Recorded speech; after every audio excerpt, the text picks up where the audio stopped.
because we're in the middle of this presidential campaign, and I don't see DeSantis anywhere. He's nowhere. Like, I see Vivek all over the place, but like, I feel as if Ron has underestimated the importance of independent media and podcasts and YouTube. I don't see him on Patrick Bet-David. I don't see him on Tim Pool, Bill Maher, Rogan.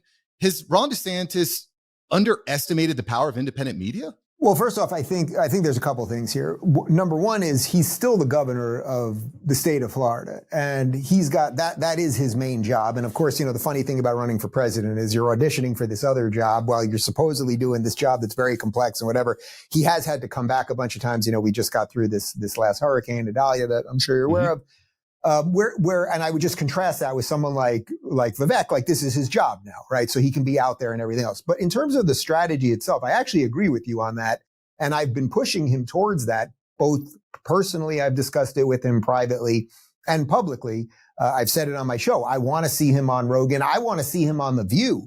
I think that's where he shines. When he gets in the viper's nest and they're lying about him and attacking him and everything else, that's where, to me, he's at his best.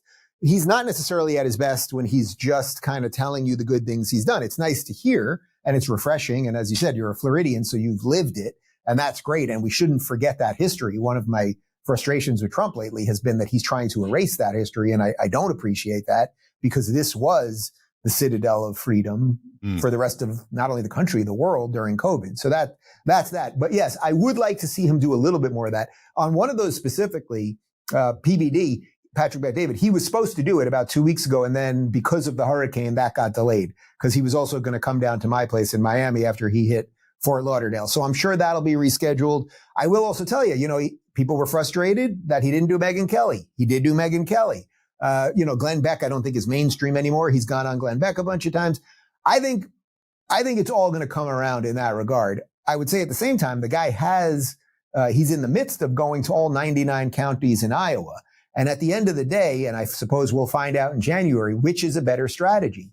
Do you just, flood the media, mainstream, alternative, whatever? Do you just flood that endlessly, which, it can go viral and it feels like there's a certain energy there, but nobody really knows how many votes that turns into? Or do you spend your time on the ground, 99 counties in Iowa, and go into every single one of them and making sure those people vote for you? Because no matter what the polls tell you, if you're to believe the polls right now, if Ron DeSantis wins Iowa, every single thing that we've all been talking about for the last 6 months is completely out the window, and the race completely changes the next morning. So I think you got to give it a little bit of breath. That being said, I think they probably haven't rolled out the most enigmatic campaign ever. It probably should have been a little more dynamic. They probably should have thought about this a little bit more. But they're banking on competency, and I freaking hope that that's what people are looking for. It's funny. Ben Shapiro talks about how facts don't care about your feelings, but oftentimes it feels like feelings don't care about your facts. Oh, feelings don't give a shit about your facts. That's the problem. That's the world we live in. And that's what we're sort of balancing between all the time, right? Trump is much better when it comes to feelings. He can get people to emote.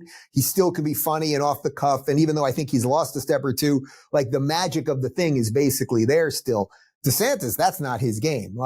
His game is, hey, here's what I'm going to do. Here's what I've done. Here's what I plan on doing next. Blah, blah, blah. Let's go right into the fire. That does not get you the viral clips. If you do all the crazy stuff, it gets you the viral clips. That's sort of the facts and feelings thing. And we're all kind of caught between that. Yeah. But I love the idea of him being at Patrick Bet-David's studio in Fort Lauderdale, which is sick, by the way, visiting with you down there in Miami, which is another thing that I think about, right?